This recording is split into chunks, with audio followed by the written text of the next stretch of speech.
경배송 18번 95쪽입니다.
기도하겠습니다.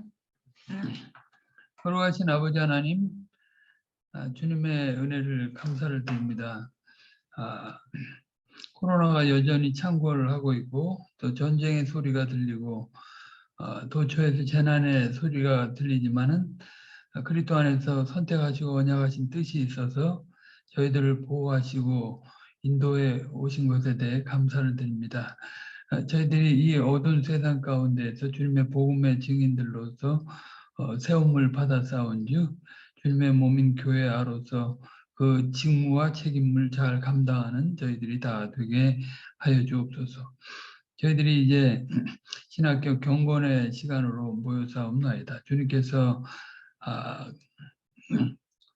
이 어두운 시대 가운데 이 신학교를 붙잡아 주셔서 더욱 경건과 학문을 갖춘 그리스도를 섬기는 그런 일꾼들이 많이 나타날 수 있도록 축복해 주시기를 바라옵나이다. 가르치는 선생님이나 배우는 학생이 참으로 주 안에서 아름답게 조화를 이루면서 하나님의 그 만물 통일을 위한 그 거룩한 일들을 잘 감당하고 나가는 저희들이 다 되게 하여 주옵소서. 주께서 저희들을 긍휼히 여겨 주시기를 간절히 비옵나이다. 우리 구주 예수 그리스도의 이름으로 기도 올려옵나이다.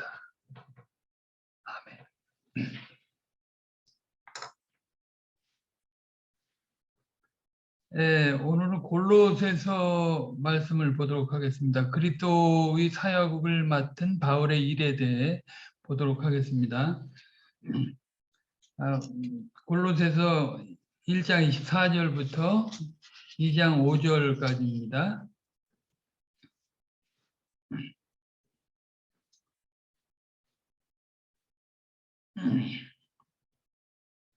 제가 읽겠습니다. 내가 이제 너희를 위하여 받는 괴로움을 기뻐하고 그리스도의 남은 고난을 그의 몸된 교회를 위하여 내 육체에 채우노라. 내가 교회의 일꾼 된 것은 하나님이 너희를 위하여 내게 주신 경륜을 따라 하나님의 말씀을 이루려 함이니라. 이 비밀은 만세와 만대로부터 오므로 감추었던 것인데 이제는 그의 성도들에게 나타났고 하나님이 그들로 하여금 이 비밀의 영광 이방인 가운데 어떻게 풍성한 것을 알게 하려 하심이라. 이 비밀은 너희 안에 계신 그리스도시니 곧 영광의 소망이니라. 우리가 그를 전파하여 각 사람을 권하고 모든 지혜로 각 사람을 가르침은 각 사람을 그리스도 안에서 완전한 자로 세우려 함이니 이를 위하여 나도 내 속에서 능력으로 역사하시는 이의 역사를 따라 힘을 다하여 수고하노라.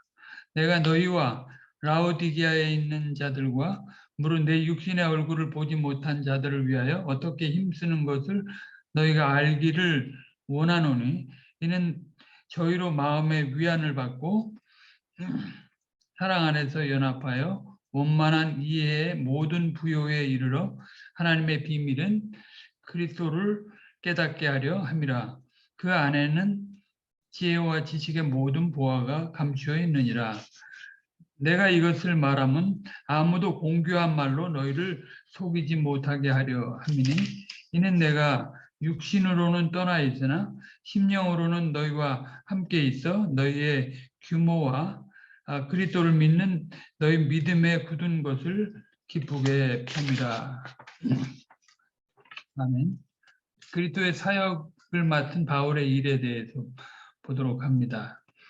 바울은 본문 앞부분에서 이제 복음의 일꾼이 되었다고 했는데 거기에 이어져서 이제 교회의 일꾼으로서의 바울의 모습을 보고 알아야 할 점이 무엇인지 밝히는 내용입니다.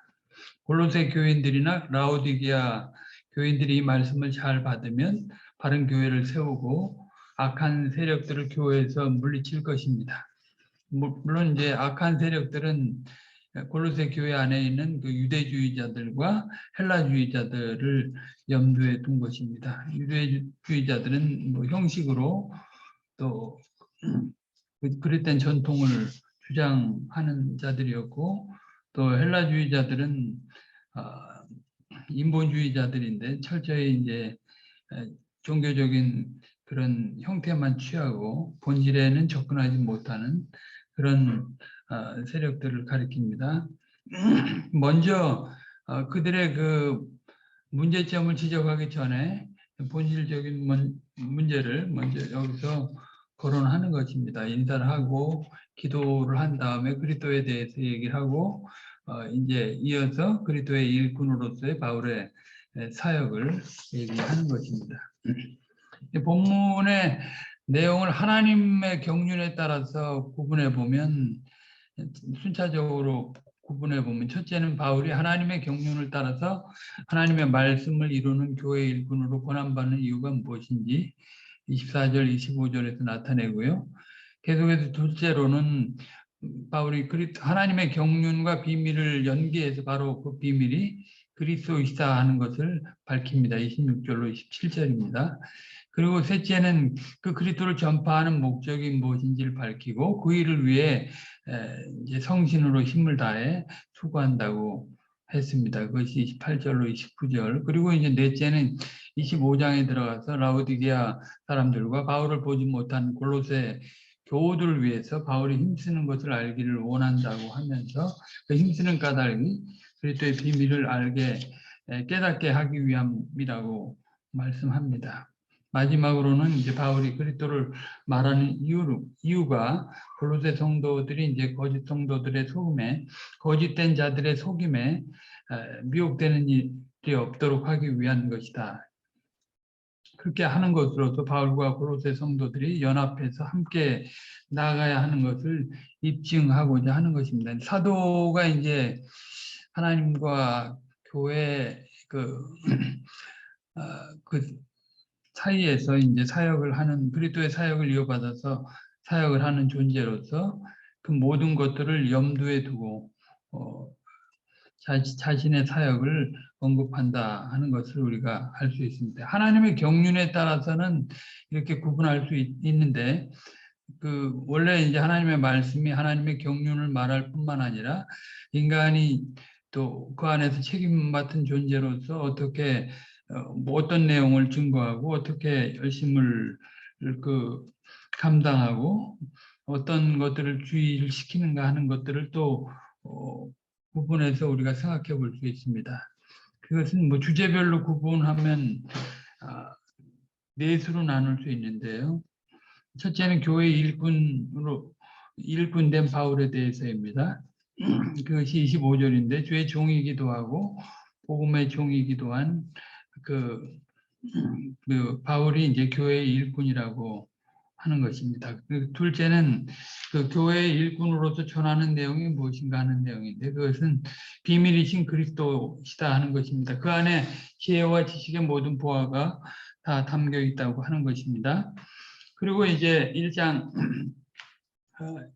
그 내용은 이제 1장 26절하고 27절 그리고 2장 2절로 3절에 나오는데 셋째는 교회 일꾼으로 책임지고 나가야 할 일과 겪어야 하는 일에 대해서 나옵니다. 환난을 감당하고 그리스도를 전파하고 각 사람을 권하고 가르치며 힘을 다해 수고한다 하는 것입니다. 24절과 이제 28절, 29절입니다. 그리고 마지막 넷째로는 교회 일꾼이 전하는 말씀을 받은 자들이 어떻게 그것을 누려가야 하는가. 교회 일꾼으로서 일하는 바울의 그 사역을 받아 알아야 할 것이고 그리고 그가 가르친 복음의 비밀인 그 그리스도를 날로 깊이 있게 깨달아야 하고 또 더 나아가서 이제 공교한 말에 속지 않아야 한다 하는 것입니다. 그래야 사랑으로 바른 교회를 이루고 대적자들을 물리치게 된다 하는 그런 내용입니다. 이게 뭐 이따가 자세히 보겠지만 유대주의자들이나 헬라주의자들은 그리스도에 의한 사랑으로 교회 안에서 이제 사역을 하는 것이 아니라 이제 자신들이 가진 전통과 형식 또 지식을 가지고 활동을 하는 존재들이기 때문에 그 본질적인 것들을 먼저 거론하면서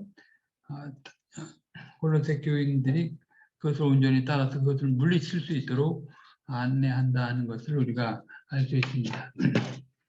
먼저 교회 일꾼된 바울에 대해서 봅니다. 바울이 골로새서 처음에 보면 그리스도 예수의 사도라고 소개를 하고 있습니다. 1장 1절. 그리고 또 종이라고도 알렸습니다. 1장 7절에. 그리고 이제 본문 앞부분에서는 복음의 일꾼이라고 말했습니다. 근데 여기 와서는 이제 교회의 머리 대신 그리스도의 일과 화평의 복음을 말한 뒤에 복음의 일꾼이 되었다고 했는데 거기에 이어서 이제 교회의 일꾼이라는 말을 여기서 표현하고 있는 것입니다.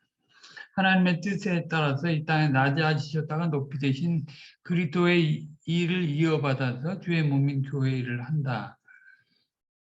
사도의 위치도 분명히 알고 바울이 이렇게 증거하는 것으로 알 수 있습니다. 주님께서는 공생애 동안에 그 가이사라 빌립보에서 베드로의 그 주는 그리스도시요 살아계신 하나님의 아들이니다 하는 신앙 고백을 들으시고 너는 베드로라 내가 이 반석 위에 내 교회를 세우리라 하셨습니다. 물론 사도 바울은 이 교회에 대한 가르침의 현장에 있지는 않았습니다. 그렇지만 다메섹 도상 사건 이후에 성신님의 인도하에 부활하신 그리스도와의 만남 속에서 예수께서 가르치신 이상의 교회에 대한 관점을 그런 개념과 관점을 알게 되었을 것입니다. 그리하여 바울은 그리스도를 머리로 하고 유대인과 이방인의 연합으로 하나가 되어 나가는 천상의 교회를 알게 되었을 것입니다. 에베소서에 그것이 잘 나와 있는데요.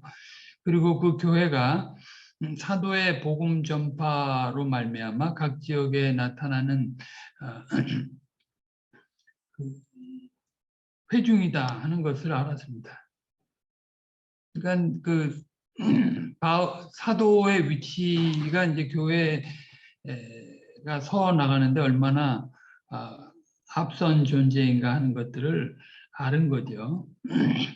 에베소서 3장에 보면 사도 바울이 그런 교회의 일꾼이 된 내용이 잘 쓰여 있습니다. 그의 능력에 역사하시는 대로 내게 주신 하나님의 은혜의 선물을 따라 내가 일꾼이 되었다 이렇게 말했습니다. 그리고 하나님께서 사도 바울에게 이 은혜를 주신 것은 삼위 하나님 속에 감추인 비밀의 경륜의 어떠함을 드러내려고 한다 하는 것입니다. 이제는 교회로 그 일을 하시는데 바울이 그 하나님의 경륜 안에서 교회의 일꾼이 되었다고 말하는 것입니다. 철저히 이제 하나님에 의해서 세워진 그리고 사도로서 세워진 존재로서 교회를 세워가는 그런 일꾼이다 하는 것을 보여주는 것입니다. 그러니까 거짓된 자들, 유대주의자들이나 헬라주의자들이 그 주장하는 선생으로서의 자격과 위치, 그거하고는 차원이 다른 내용이 되는 거죠. 이상의 내용으로 생각해 보아 사도 바울이 특수한 때에 부르심을 받아 교회 일꾼으로 일했다는 것을 우리가 잘 알 수 있는데 그런 그 구속사 안에서의 그 사도의 위치를 빼놓고서는 사실 교회 일꾼들이 자신이 어떤 위치에서 부름을 받았고 어떤 확신으로 어떤 얼마나 귀한 하나님의 일을 하는가 하는 것들을 우리가 잘 알아야 한다 하는 것입니다. 삼위 하나님의 그 복음으로 은혜로우신 부르심을 받아 회개하고 이제 믿어 교회에 연합된 존재로서 양육되어서 교회 일꾼으로 그 청지기로서 일하는 것이 우리에게 참으로 복되고 귀하다 하는 사실을 우리가 잘 알아야 하는 것입니다. 이런 청지기 의식을 갖고 교회 안에서 작은 일이라도 해야 그 온전한 사랑의 열매가 제대로 맺혀지고 인격적인 관계 또 관계적인 그 내용 속에서 다 그 사랑의 열매가 맺혀지게 되는 거죠. 하나님 나라 안에서 그것은 아주 의미 있는 일이 되는 것입니다. 이제 골로새서 3장 10절로 17절에 보면 그리스도로 말미암아 이제 새 사람이 됐고 그 안에서 사랑과 감사와 섬김으로 그 주의 백성들이 서나간다 하는 것이 나오는데 이것은 전체 이제 3장 1절로 7절의 그 주님 나라를 생각하라고 하는 주제 아래서 주어진 내용입니다. 그러니까 주님 나라 안에서 이런 사랑의 열매가 맺혀지는 것이기 때문에 아주 의미 있는 일이다. 그러니까 그 교회 일꾼들은 사도성을 빼놓고는 사실은 그 일하는 원리와 내용은 거의 같다 하는 것입니다. 주님께서는 이런 하나님에 의해서 세움을 입은 이런 존재들을 쓰셔서 이제 교회에 헌신하고 봉사하게 한다. 1장 그 7절에 보면 에바브라에 대한 내용이 나오는데 그 종된 에바브라에 대해서 사실은 바울이 그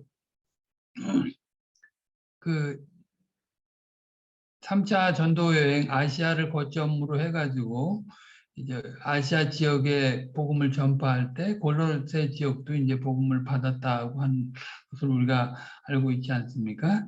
그 안에서 이제 에바브라도 평신도로서 교육을 받고 또 골로새 교회가 세워지는데 귀한 사역을 했는데 그 에바브라의 그 신분 사역을 다 알고도 동일하게 사도의 입장에서는 그 아주 귀하게 여기고 그렇게 말을 한다 하는 것을 알 수 있습니다. 그러니까 그리스도 안에서 하나라고 하는 사실 그 3장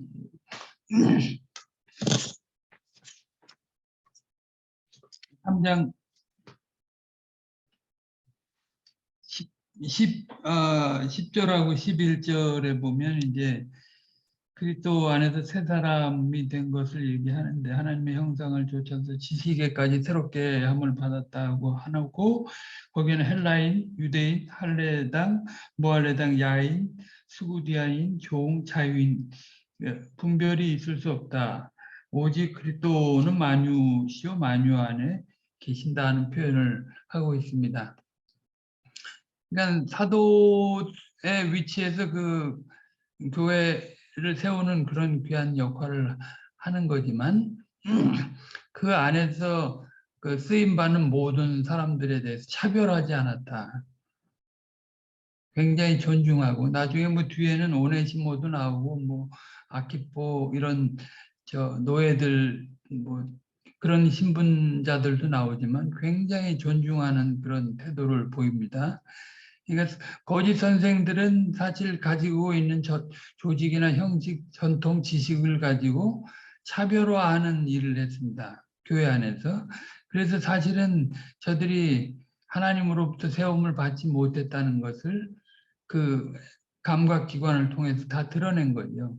하나님의 참 지혜에 의해서, 참 지식에 의해서 그리스도로 말미암아 하나가 됐다고 하는 사실을 인식하지 못한 것입니다. 그래서 사실은 선한 열매를 맺지 못한 거예요. 사랑의 열매를 맺지 못한 거죠. 그러니까 그런 그 삼위 하나님의 역사하심 안에서 교회의 일꾼으로 쓰임을 받을 때 그 사랑, 그 십자가의 지혜로 얻은 그 사랑을 기억하는 사람이라면 교회 가장 작은 자부터 주의 일에 교회 일꾼들을 존중하고 높이는 그런 일을 한다. 차별하지 않는다. 그래서 그것이 하나님 나라 안에서 의미 있는 일이 되는 거죠. 그런 주님은 그런 자들을 쓰셔서 또 하나님 나라를 세워 가시는 것입니다. 이런 것이 없이 그냥 형식 속에서 사람에 의해 주의 일꾼이 된 사람들은 이제 위기가 올 때 언제든지 다 떠나게 되고 저들은 그 정과 욕심 때문에 그리스도를 배반하고 양을 버리고 떠나게 되는 것입니다. 결정적인 때. 그 다음에 이제 두 번째로 교회 일꾼이 전하는 내용, 1장 26절로 27절, 2장 2절로 3절의 내용입니다. 너희 안에 계신 그리스도를 전하고 있습니다. 만세와 만대로부터 와서 성도들 안에 성신님의 내주하심으로 계시는 그리스도이십니다. 그리스도는 말 그대로 기름 부음 받은 자이시죠. 구약에서 이제 선지자나 왕 제사장들이 세움을 입었을 때 기름을 부었었는데 그것은 예표적인 일입니다. 예수께서 그것에 실체로 오셔서 기름 부음을 받으신 것입니다. 하나님 나라 왕이시자 선지자이시자 제사장 그리고 중보자로 그 일을 하신 거죠. 그 그리스도께서 택하신 자들을 대속하시기 위해서 이 땅에 낮아지시고 또 고난 받으시고 십자가에 죽으셨습니다. 그리고 그들을 위해 사흘 만에 하나님의 능력으로 다시 살아나셔서 하늘에 오르셨고 하나님 우편에 앉아 계시면서 아버지로부터 성신을 받아 성도들 안으로 보내신 것입니다. 바울은 교회 일꾼으로 그 높이 되신 그리스도를 전한 것입니다. 성신의 다스림을 가지고 그렇게 전한 것이죠. 바울이 3차 전도행 때 에베소에서 사역을 할 때 그리스도의 복음을 전했다고 이제 우리가 사도행전 19장의 그 본문 알 수 있는데 그리스도의 복음이 아니면 이제 하나님의 경륜을 이룰 수 없고 사실 하나님의 경륜이라고 하는 것이 그리스도를 통한 회복뿐만이 아니라 에덴에서 목표했던 그 하나님 나라의 회복 완성까지 목표한 것이기 때문에 그 그리스도를 통한 그 창조하신 자의 그 충만까지 이르러야 하는 것이고 또 그 그리스도의 그 인격과 사역을 통해서 하나님 나라를 드러내는 것인데 그것을 하나님께서 그것을 중심으로 만물 통일, 만물 충만 다 이루시고 만물 회복까지 다 하시는 것이기 때문에 이 그리스도 외에는 달리 전할 교회를 세울 수가 없습니다. 교회 그리스도 오직 그리스도만이 교회를 세우는 것입니다. 사람이 세우는 게 아닙니다. 거짓 교사들의 그 행태를 염두에 두고 이렇게 말을 하는 것인데, 이 그리스도가 비밀이라고 바울은 얘기했습니다. 미스테리온. 성경에서 말하는 이 비밀은 인간의 이성으로 알 수 없다는 그런 내용이기도 하고요. 불신자들에게 가려 있기 때문에, 그들의 뭐 그릇된 안목 때문에 가려 있기 때문에 비밀인 것이고, 또 구속사 안에서 아직 확연히 드러나지 않은 뜻으로도 비밀입니다. 구약에서는 율법과 의식과 제도, 상징 등을 사용해서 복음을 직접적으로 드러내지는 않았는데, 이제는 신자들에게 그리스도 안에서 계시로 다 드러냈습니다. 그러니까 알려진 비밀인 거죠. 믿는 자들에게는. 당시 골로새 이단들을 생각하면 저들은 신비적이고 철학적인 추론으로 드러나지 않는 것을 비밀이라고 말을 했고, 또 그런 것을 기독교에 도입하면 더 보강이 되는 것처럼 주장했는데, 이것은 바울이 말한 것하고는 전혀 다른 개념입니다. 아무튼 교회의 일꾼은 이 그리스도를 힘껏 전해야 합니다. 이 안에 지혜와 지식의 보화가 다 담겨 있기 때문에 그렇습니다. 뭐 잠언 8장에도 그 지혜이신 그리스도가 드러나 있는데, 아무튼 지식과 지혜를 통해서 여호와를 경외하게 되기 때문에 사실 하나님과 회복이 되고 하나님과 소통하면서 그 완전한 대로 나아갈 수 있기 때문에 거기에 모든 보화가 담겨 있는 것입니다. 그러니까 하나님이 약속하신 대로 오신 이 그리스도 외에는 교회를 세울 다른 방도가 없습니다. 제가 이 강서를 이전에 2009년도에 사실 이걸 준비했던 건데, 그 당시에 이제 최낙재 목사님이 명성교회 김삼환 목사의 그 총회 유치와 관련된 인터뷰 내용에 대해서 대응하는 글을 쓰셨습니다. 그때 아주 큰 광고를 했었었는데, 신문에다가. 거기서도 어떤 걸 밝히셨는가 하면 십자가의 복음, 그리스도의 복음을 드러내지 않는 자들과 함께해서는 바른 교회를 이룰 수 없다. 그렇게 말씀하셨었습니다.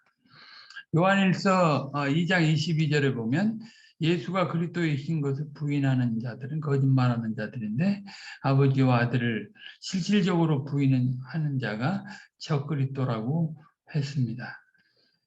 이제 역사적인 예수, 그냥 사건으로서의, 지식으로서의 예식, 그냥 사실로서의 그냥 예수 그리스도가 아니라 그분이 높이 되셔서 성신으로 교회 일꾼들을 통해서 세워가신다는 사실, 그것이 사실 실질적인 그런 그리스도를 드러내는 것인데, 거짓된 자들은 그런 개념만 가지고 그것을 말하는 것이기 때문에 실질적이지 않은 거죠. 아까도 말씀했지만 주는 그리스도시요 살아계신 하나님의 아들이라는 신앙 고백 위에 주님께서 교회를 세우시겠다고 했는데, 그러니까 그리스도를 전하지 않으면 교회를 세울 수가 없습니다. 사도 바울이 사도행전 17장 2절로 3절에서 데살로니가를 전도할 때 그리스도가 해를 받고 죽은 자 가운데서 다시 살아야 할 것을 증명하고 예수가 곧 그리스도라는 사실을 입증했습니다. 그리하여 데살로니가 교회가 세워지게 된 거죠. 예수께서 하나님의 보내심을 받은 메시아로서 구속주이시자 중보자로서의 사역을 했다는 걸 전파하면서 그것도 성신의 능력으로, 성신의 지혜로 전하면서 이제 교회가 서도록 한 거죠. 짧은 기간에 뭐 거기서 복음을 그렇게 전해서 교회를 세우는데 아주 주력을 했던 그 모범적인 교회 설립의 내용을 우리가 볼 수 있는데요. 아무튼 그렇게 이제 교회 일꾼이 복음 그리스도를 전하고 나갈 때 책임지고 나가야 할 일과 겪어야 할 일에 대해서 이제 1장 24절과 1장 28절로 29절에 나와 있습니다. 첫째는 교회 일꾼으로서 골로새 교회를 위해 받는 괴로움을 기뻐한다고 했고, 그의 남은 고난을 자신의 육체에 채운다고 했습니다. 그리스도의 그 고난은 메시아로서의 당하는 고난인데, 그런 고난을 바울이 채운다는 건 아니고, 그리스도가 교회의 머리로서 사도로서 당하는 고난을 생각해서 하는 말입니다. 거기에 동참한다는 말입니다. 그렇다면 바울은 일부러 고난을 자초하는 사람도 아니고 무조건 다가오는 고난을 피하는 사람도 아닙니다.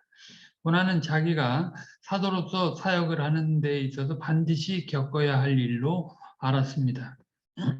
예수님의 그 사역 중에 제자들을 양육하실 때 이제 그 고난을 겪을 것을 미리 말씀하시지 않으셨습니까? 심지어는 이제 옥에 가서도 무엇을 말할 것을 미리 준비할 필요가 없다고 성신께서 말씀을 주실 거라고까지 말씀을 하셨었습니다. 주님께서 고난의 본을 보이신 대로 바울은 그렇게 한 것입니다. 그래야 사도행전 14장 22절에 보면 바울은 우리가 하나님의 나라에 들어가려면 많은 환난을 겪어야 할 것이라 했습니다.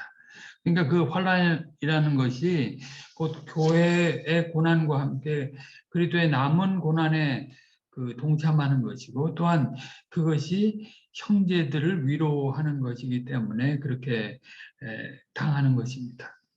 고린도후서 1장 4절로 6절에 보면 우리의 그 모든 환난 중에서 우리를 위로하사 우리로 하여금 하나님께 받는 위로로서 모든 환난 중에 있는 자들을 능히 위로하게 하시는 이시로다.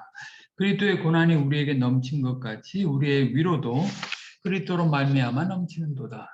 우리가 환난 받는 것도 너희의 위로와 구원을 위함이요 혹 위로받는 것도 너희의 위로를 위함이니 이 위로가 너희 속에 역사하여 우리가 받는 것 같은 고난을 너희도 견디게 하느니라.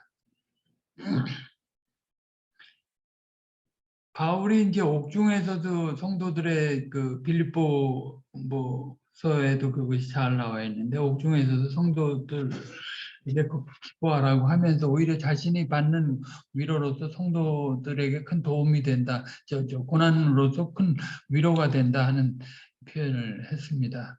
그러니까 고난은 저주가 아니라 오히려 성도들을 위한 큰 영광스러운 일이 되는 것입니다. 왜 이렇게 고난을 참고 오히려 기뻐하는 것입니까? 물론 그리스도와 같이 고난을 받고 죽으면 그와 함께 부활의 영광을 얻을 것을 믿음으로 바라보기 때문입니다. 로마서 8장 18절에 나오죠. 잠시 받는 혼란에 경한 것과 영원한 영광은 비교가 안 됩니다. 이것을 모르는 거짓된 자들은 다 이제 위기가 올 때, 환란이 올 때 다 시험 들거나 아니면 도망갈 것입니다. 거짓 선생들의 특징이 그렇죠. 항상 그 사람들은 이제 번영 신학의 세속 신학, 인본주의 신학이 앞서 있기 때문에 그런 것들이 채워지지 않으면 언제든지 떠나게 됩니다. 오히려 이제 그 그리스도의 그 참된 일꾼들은 고난을 영광으로 알고 교회를 세우는 일에 그것이 성도들의 위로가 되는 걸로 아는 것입니다.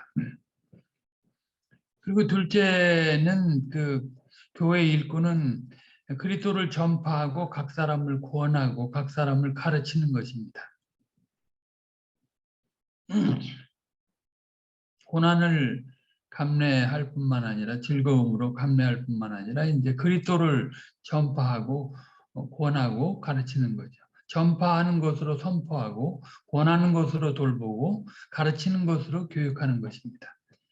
그리스도 외에 다른 주변의 것들을 전파하고 소수의 특정인들끼리만 연락을 하고 가르침을 하는 그런 그 거짓된 자들의 그것과는 다른 것입니다.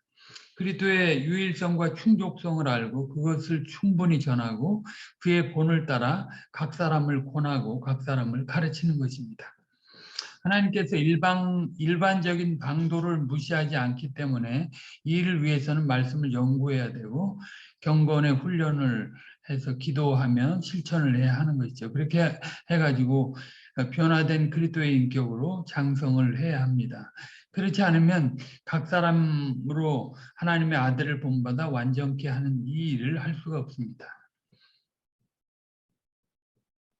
이제 모세의 자리에 앉아서 선생 노릇하는 자들, 실제 이제 행치 않고 가르치는 자들, 사실 가르침이라도 받으라고 주님께서 가르쳐 주셨는데, 아무튼 그러면 가르친 자들은 비참해지는 거죠.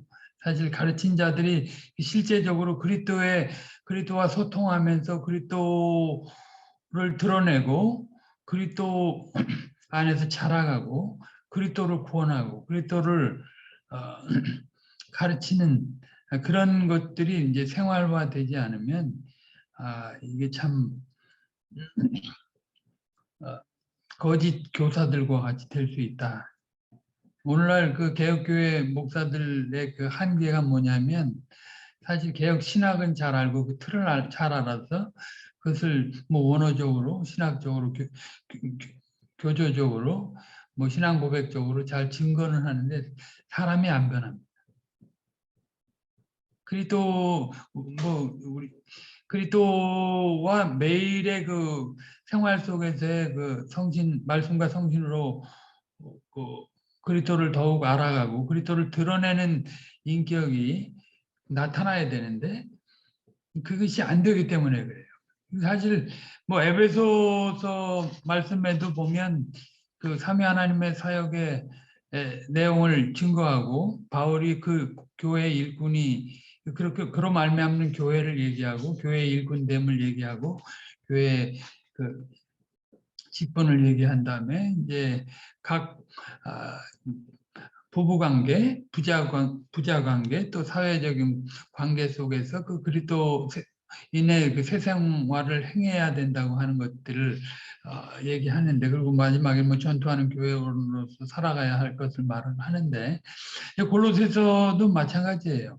그리스도 그 복음의 비밀인 그리스도를 나타내고 그것을 증거하는데, 그것을 뒷부분에 가보면 그 구체적인 이제 뭐 거짓 선생들의 신뢰를 얘기한 다음에는 또 생활 속에서 부부간에 또 부자간에 또 사회 속에서 이제 주종간에 그런 분명한 그리스도의 그 비밀을 안 자로서 그리스도의 인격을 드러내는 삶을 살아가야 하는 것을 얘기합니다. 그러니까 그런 삶이 매일매일 속에서 되지 않는 교회의 일꾼이라고 하는 것은 사실은 사건으로 갈 가능성이 많아요. 거짓 선생들과 같이 될 가능성이 많다.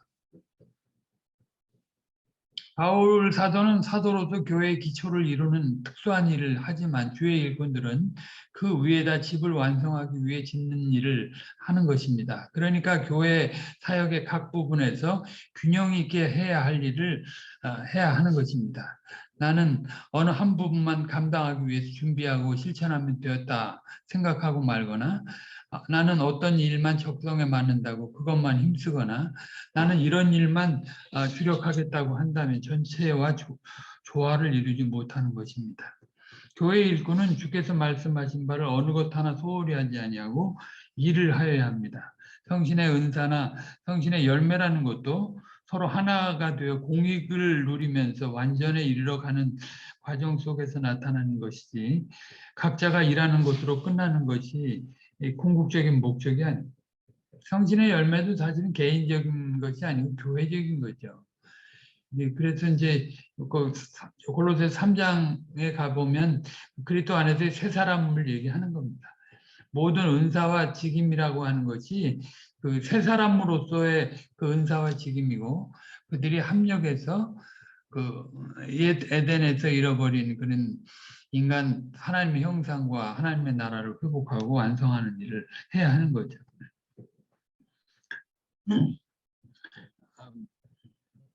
예를 들어서 합창을 할 때 나는 내 파트만 잘하면 된다 하고 끝나면 그건 문제입니다. 지휘자는 지휘자대로 파트별로 또 서로 조화를 이루어야 듣는 이가 듣기에 보다 완성도가 높은 아름다운 소리가 나는 것입니다. 합력해서 교회 일꾼들이 누려야 할 것들을 누려가는 것이 하나님 나라의 아름다운 것이고 영광스러운 것입니다. 하나님 나라 안에 직분 안에 신분의 차이는 없잖아요. 은사의 차이는 있지만 신분의 차이는 없습니다. 그러니까 서로 존중하고 이게 지배 관계에는 절대 없습니다. 그리스도가 오직 머리이시기 때문에 지배 관계가 아니고 서로 협력 관계, 상호 상합하고 연락해가지고 그리스도의 사랑을 드러내는 협력 관계로 그 그리스도의 지체로서 세 사람의 완성을 전체 그 교회 그 전체로서 그리스도의 그 인격을 드러내는 일을 해야 하는 거죠. 교회 일꾼이 그걸 전파하고 권하고 가르치는 것입니다. 환란을 당하는 것도 사실 그 일을 하기 위한 거예요. 생활로, 언어로. 그것이 그 일을 하기 위해서 자기도 거기 안에 속한 자로서 어떤 역할론에 빠지게 되면 그 이제 도토리 키재기하고 동등성 교회 안에서의 그 직분의 은사의 동등성들을 존중하지 않습니다. 거짓 교사들의 특징에 차별화하는 것들이 특징입니다. 셋째, 바울은 자기 속에서 능력으로 역사하시는 이의 역사를 따라 힘을 다해서 수고했습니다. 환란을 교회 성도들의 위로를 위해서 환난을 당하고 또 그리스도를 전파하고 권하고 가르치고 이제 그것을 성신을 의지해서 했다 하는 것입니다. 그러니까 바울은 자기가 성신님보다 앞서서 행동하지 않았다 하는 것을 나타내는 것입니다. 성신님의 인도에 보조를 맞춰서 최선을 다했다는 것입니다. 성신께서는 구속 사역을 완성해 놓고 뒷짐지고 계신 것이 아니고 그리스도도 마찬가지고 성부 하나님도 멀리 계신 하나님이 아니고 사역자의 생각과 그 언어를 통해서 교회와 함께 하시면서 교회를 그 완전한 사회, 완전한 인격체로 세워가시는데 그것이 현실적으로 누려지지 않는다면 아무도 감동이 될 수가 없어요. 자원에서 선을 행한다고 할지라도 쓸데없이 과도하게 욕심을 부리고 행동하지 않는 것이고 그렇다고 해서 남이 시켜야만 움직이는 수동적인 태도도 취하지 않는 그런 수고를 하는 것입니다.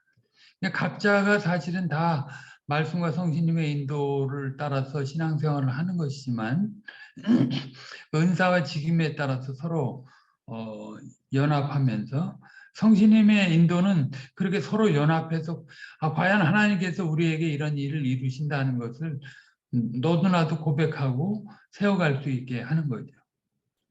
가장 약해 보이는 그런 지체라 할지라도 그런 영광을 오히려 더 큰 영광을 누릴 수 있게 한다고 하시지 않습니까? 우리가 김홍전 목사님한테 이제 잘 배운 게 그런 것인데 생활 속에서 그 말씀과 성신님의 인도를 쫓아서 자신의 직분과 사역, 은사에 충성을 다하는 그걸 빼먹으면 그걸 틀로 알면 그냥 교리적인 틀, 개혁신학의 인식 원리, 근본 원리가 말씀과 성신을 의지해서 말씀과 함께 일하신 성신과 함께 한다고 하는 것인데 그렇게 전제를 해놓고 자기 꾀와 자기 능력으로 행하는 걸 너무 많이 봅니다. 사실. 그러니까 교회 속에서 열매가 성신의 열매가 맺혀지질 않아요. 그래서 사실은 바울이 그 얘기를 하는 것입니다. 그 사도로서의 그 독특한 위치로서 이제 교회를 세우면서 그런 걸 하는 거지만 교회 일꾼들은 그것을 이어받은 일꾼들은 그런 분명한 인식이 있어야 돼요. 생활 속에서 과정 속에서 그것이 없으면 그 보장해 줄 수 있는 게 아무것도 없습니다. 교회 생활로서.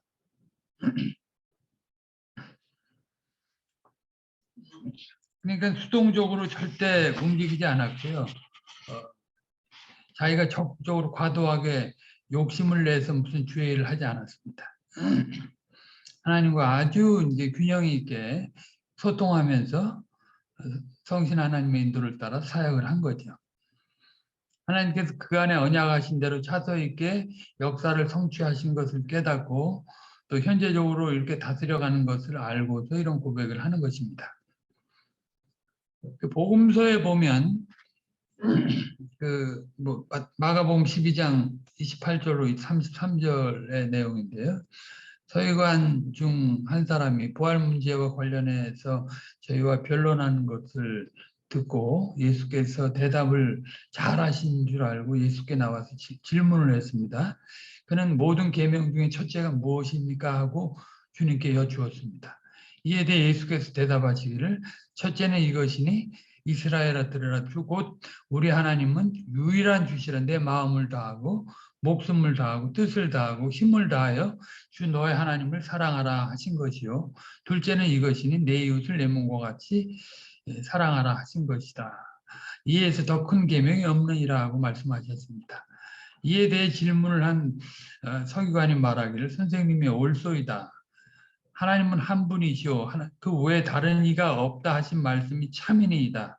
또 마음을 다하고 지혜를 다하고 힘을 다하여 하나님을 사랑하는 것과 또 이웃을 제 몸과 같이 사랑하는 것이 전체로 드리는 모든 번제물과 기타 제물보다 나으니이다라고 말을 했습니다. 주님의 가르침을 따라 하나님을 사랑하고 이웃을 사랑하는 일에 최선을 다해야 할 것을 깨달은 것입니다. 이처럼 바울은 구원의 일을 시작하신 분이 완성하실 것을 내다보고 있었지만 교회 일꾼으로서 거기에 보조를 맞추어 최선을 다해야 한다는 것을 안 것입니다. 물론 말씀과 성신님의 인도를 따라서 자기 속에서 역사하신 이의 역사를 따라서 그 수고를 하는 거죠. 주를 믿는 사람은 다 말씀과 성신님의 인도를 생각하고 자기가 보기에 가장 가치가 있다고 진정으로 믿는 일에 최우선순위를 두고 일을 합니다. 그리고 반드시 이루어야 할 일이라고 아는 것에 먼저 힘을 쏟는 것입니다.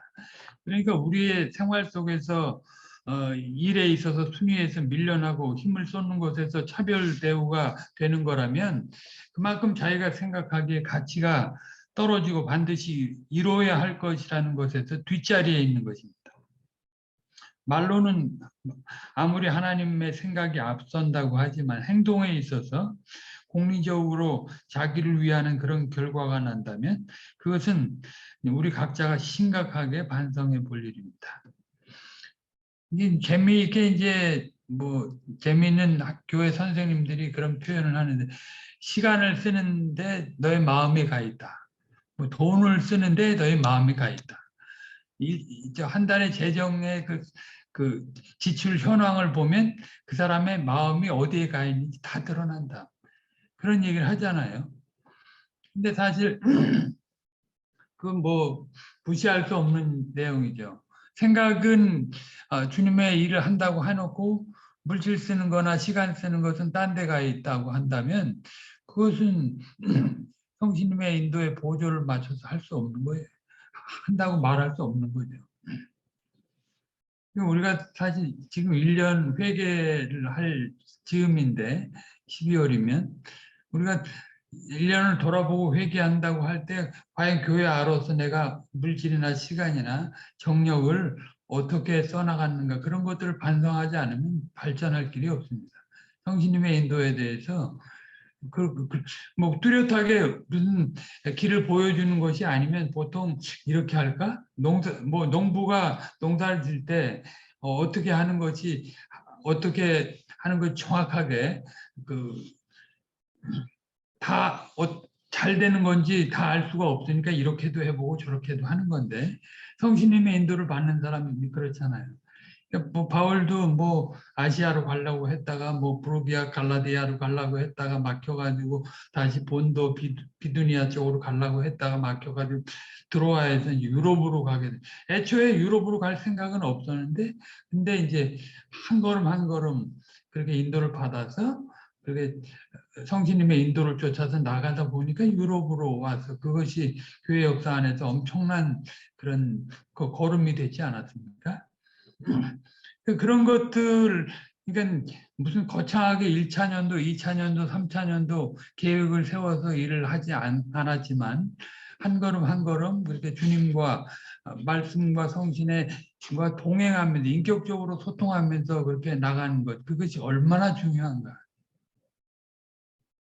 저는 신자로서 또 사역자로서 생활한 지 그렇게 아주 오래되지는 않았지만 살아오면서 보니까 그 종교적인 형제들 말 잘하는 사람들, 아주 조직 잘하는 사람들, 그런 사람들 굉장한 그 자기 열심으로 기독교의 그 외적인 외세는 그 흥황하게 했는데 결국은 열매를 맺지 못하고 가정도 제대로 못 지키고 교회도 깨트려 버리고 결국 남는 거는 아무것도 없어요.